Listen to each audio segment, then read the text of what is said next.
Oi, gente. Bom, a gente está começando então agora a nossa segunda parte sobre as grandes navegações, beleza? Então, vem comigo. Pessoal, vocês sabem que quando a gente fala de grandes navegações, né, quando a gente fala, por exemplo, dos principais navegadores, né, daquela época, a grande maioria deles serão portugueses, né? Isso mostra pra gente que Portugal foi um dos países aí da Europa que saiu na frente das grandes navegações. Então a gente vai dizer que Portugal é pioneiro das grandes navegações. Pioneiro significa que eles foram o primeiro, né? E por que que isso acontece, né? Por que que Portugal, entre tantos outros países ali da Europa, vai ser o primeiro país a investir nas grandes navegações? Eu trouxe aqui para vocês alguns motivos para isso ter acontecido. Primeira questão é aquela relacionada à monarquia absolutista. Lembra que eu falei para vocês que as grandes navegações elas só se tornam possíveis a partir do surgimento dos estados modernos, né, das monarquias absolutistas? O primeiro país absolutista da Europa, a gente pode dizer que é Portugal. Portanto, essa centralização política em Portugal ela vai ser bastante precoce, o que vai então facilitar a realização das expedições marítimas em Portugal. Tá bem? Então, esse aí talvez seja o principal motivo. Portugal vai ser a primeira monarquia absolutista da Europa. Ok? Os portugueses, por causa ali da região em que eles viviam, próximos ao norte da África, também fez com que os portugueses aprendessem, desenvolvessem tecnologias de navegação melhores do que as dos outros europeus. Eles conseguiram isso graças ao contato com os povos árabes, aqueles árabes que viviam ali no norte da África, que eram povos que já desenvolviam a navegação muito bem, e a partir desse contato, né, que os portugueses vão então agora desenvolver as suas tecnologias e o seu conhecimento de navegação, tá? Inclusive Portugal vai criar uma escola de navegação na época, né, que algo que não existia ainda na Europa. Então realmente vejam que Portugal tinha melhores condições nesse aspecto também, tá?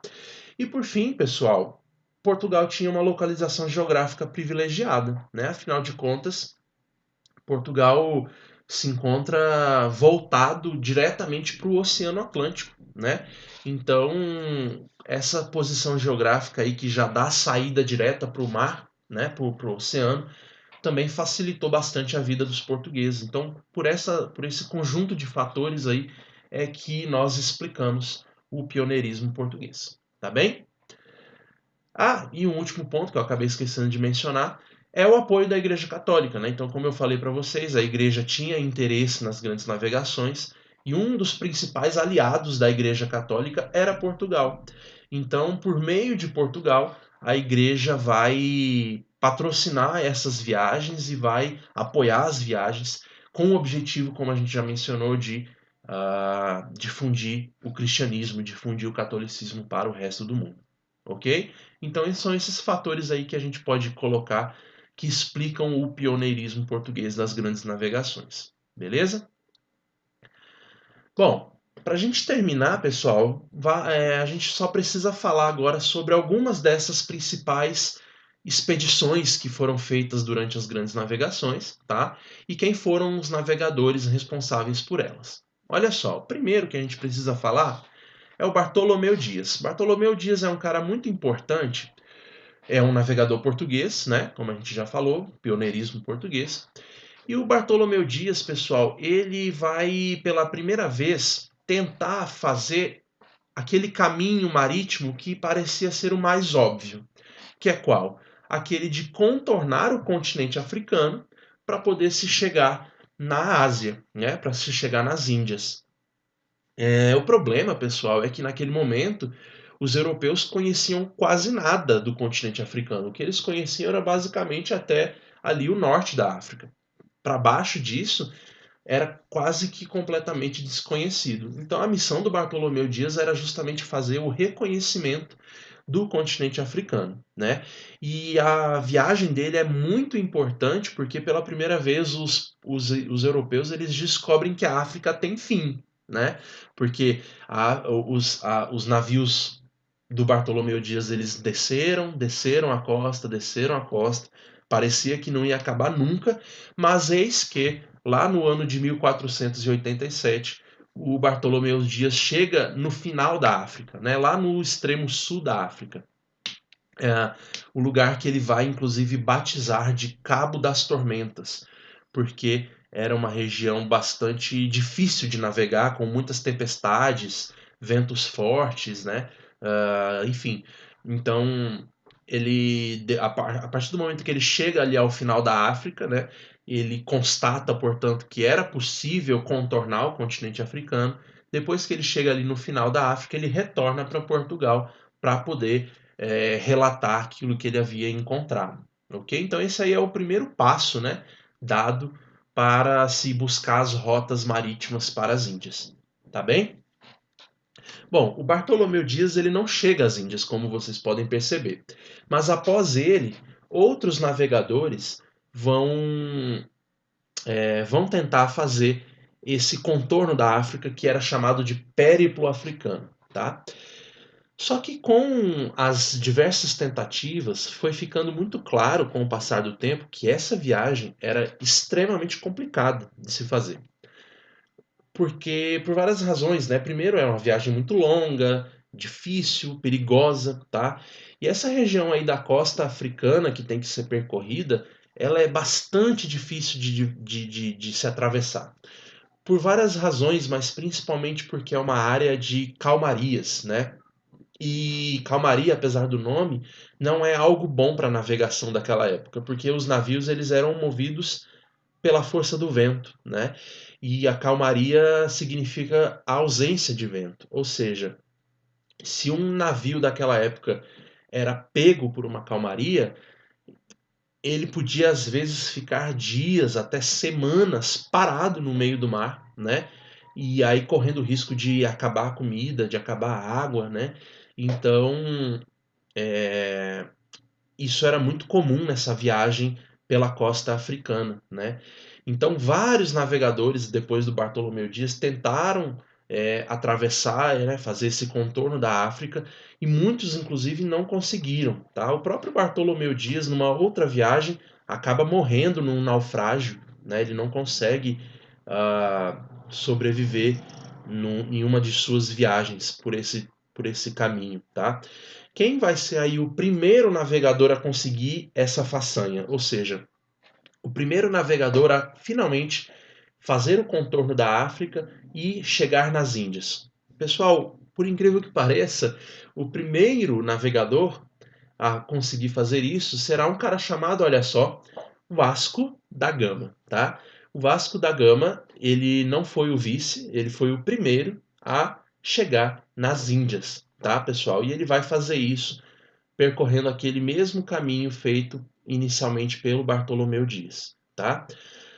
Bom, é um grande feito, é uma grande descoberta que o Vasco da Gama fez, tá? Ele consegue depois voltar para Portugal. Porém, pessoal, o que ficou muito claro depois dessas viagens é que essa rota que estava se fazendo aí por esses navegadores, ela não era viável, né? Era muito difícil, era muito perigoso. E, portanto, mesmo após o Vasco da Gama chegar nas Índias, ou outros navegadores europeus, e aí não só portugueses, vão continuar fazendo as suas viagens na tentativa de encontrar outras rotas, então rotas alternativas para se chegar às Índias. Não apenas essa rota que o Vasco da Gama fez. Eles estavam tentando, portanto, encontrar outros caminhos que fossem mais fáceis, né, para se chegar às Índias. É por isso que as grandes navegações, ainda depois do Vasco da Gama, continuam fortes, tá bem? É aí que entra, né, pessoal, o Cristóvão Colombo. Esse aí, com certeza, vocês já ouviram falar, né? O Cristóvão Colombo, ele é um navegador aí dessa época, tá? E o Cristóvão Colombo, ele vai fazer a sua viagem agora não em nome de Portugal, como os outros dois que a gente mencionou, mas em nome da Espanha, tá? Ele não é espanhol, ele era italiano, genovês, mas ele vai fazer a sua viagem em nome dos reis da Espanha, tá bom? E a proposta do Cristóvão Colombo era bastante ousada, né? Ele falou: bom, já que esse contorno do continente africano não é possível, ou melhor, não é viável, então a minha ideia vai ser dar a volta ao mundo, né? A ideia dele era essa: eu daria a volta ao mundo e eventualmente eu acabaria chegando do outro lado, chegaria na Ásia, né? Nas Índias. É, o Cristóvão Colombo, então, ele vai fazer a viagem dele com o objetivo de chegar às Índias, certo? Agora, o que ele não imaginava é que no meio do caminho havia esse continente novo que vai se chamar América, né? Então vejam que a viagem do Cristóvão Colombo é a responsável pela descoberta dos europeus aí do continente americano, né? Mas vejam que não era a intenção dele. Foi uma descoberta acidental. A intenção dele era chegar nas Índias. De que maneira? Dando a volta ao mundo, né? E aí ele, claro, ele além de fazer isso, né, o objetivo dele era, além de chegar às Índias, ele também seria o primeiro homem, né, a mostrar, a provar, né, na prática que a Terra de fato era redonda, era esférica, né? Porém, o Cristóvão Colombo, ele não imaginava que ia encontrar esse continente, né? E acaba nunca terminando a sua viagem, né? A descoberta do Cristóvão Colombo interrompe a viagem dele para as Índias, tá? Na verdade, pessoal, o Cristóvão Colombo, quando ele chega na América, ele chega acreditando que ele estava nas Índias. Não é à toa que quando ele encontra as pessoas que viviam ali naquela região, ele vai chamar aquelas pessoas de índios, né? Porque ele acreditava que ele estava nas Índias. Inclusive, o Cristóvão Colombo morreu acreditando até o fim que ele havia chegado às Índias, né? Só depois já da sua morte é que se constatou realmente que aquele território não eram as Índias, e sim um continente novo. Tá bem? Pessoal, depois do Cristóvão Colombo, a gente tem que falar desse cara, né? Que todo mundo acho que já parece que já nasce sabendo quem é, né? Que é o tal do Pedro Álvares Cabral, né? Que é o descobridor do Brasil, né? O primeiro suposto navegador a chegar em terras brasileiras, né? Pessoal, apesar da chegada de Pedro Álvares Cabral ao Brasil, a gente precisa ter em mente que o objetivo dele era o mesmo dos outros navegadores. Qual é? Chegar nas Índias, tá? O Pedro Álvares Cabral, ele não tinha o objetivo de chegar no Brasil, ele tinha o objetivo de chegar nas Índias. Porém, pessoal, a, a tentativa do Pedro Álvares Cabral é de buscar um caminho diferente daquele do Vasco da Gama. Então, a proposta do Pedro Álvares Cabral era: ao invés de eu ficar percorrendo a costa africana, eu vou fazer uma volta um pouquinho maior, mesmo que isso custe um pouco mais de tempo, para poder fugir daquelas condições difíceis de navegação típicas da costa africana. Então eu faria essa voltinha um pouco maior para poder contornar os problemas, mas aí eu continuaria o meu caminho até as Índias, ok? O problema é que no momento em que ele faz essa viagem, essa volta um pouco maior no oceano, ele acaba se deparando com o território brasileiro, né? Então ali em 1500, o Pedro Álvares Cabral, no meio da sua viagem, desembarca no Brasil, mais especificamente ali na região onde hoje é Porto Seguro, na Bahia, tá bom? Ele vai ficar aqui no Brasil durante alguns dias, né? Vão reconhecer o território, vão reivindicar o território para Portugal, mas pouco tempo depois, ele e os seus marinheiros seguem viagem para as Índias. Inclusive, ele chega nas Índias, fica lá também mais algum tempo, depois volta para Portugal. Então veja que, na verdade, o Brasil, né, ele é meio que só uma parada, um pit stop, né, pro Pedro Álvares Cabral, né? Ele parou aqui realmente de forma secundária, né? Ele não tinha o objetivo de chegar ao Brasil. O objetivo dele estava bem mais longe, né? Que era de chegar às Índias. Tá bem? A gente precisa ter isso em mente. Por último, pessoal, para a gente finalmente encerrar nossa aula, tem esse navegador que pouca gente conhece, que é o Fernão de Magalhães, que é outro navegador espanhol. Esse sim é espanhol, navegando em nome da Espanha, tá? e que vai ter a missão de concluir aquela outra missão do Cristóvão Colombo, tá?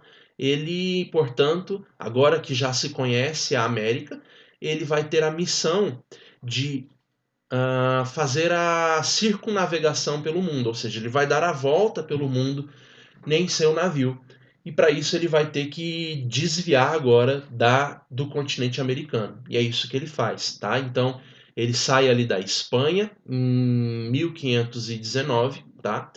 E a partir desse momento ele vai ter uma viagem super longa, uma viagem que levou mais de 2 anos, né? Onde ele finalmente vai ser aí o primeiro homem a dar a volta ao mundo, tá? Ele passa então ali pelo Oceano Atlântico, ele vai contornar o continente americano lá no extremo sul, de onde hoje é a Argentina. Inclusive essa região vai ser batizada em homenagem a ele, vai se chamar Estreito de Magalhães.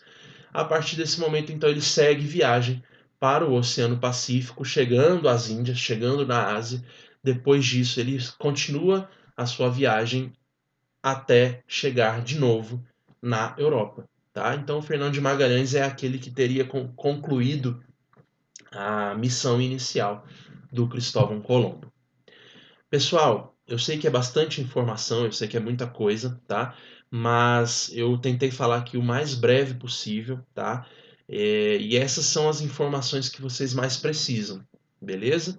Esse é um assunto importante e que vai, como eu disse, revolucionar a história da humanidade, né? Inclusive a história do Brasil começa a partir disso, né? Se não fosse pelas grandes navegações, nós não teríamos Brasil, tá? E, portanto, é um assunto que, inclusive, costuma ser cobrado no PAS, nos vestibulares, com bastante frequência. Tá? Então, para quem tem aí o interesse, para quem se preocupa com essas provas, vale a pena dar uma olhada com mais carinho aí para esse assunto. Tá bem, pessoal? Então é isso, tá? Eu vou encerrar essa aula. Se cuidem, um abraço e até a próxima. Tchau, tchau.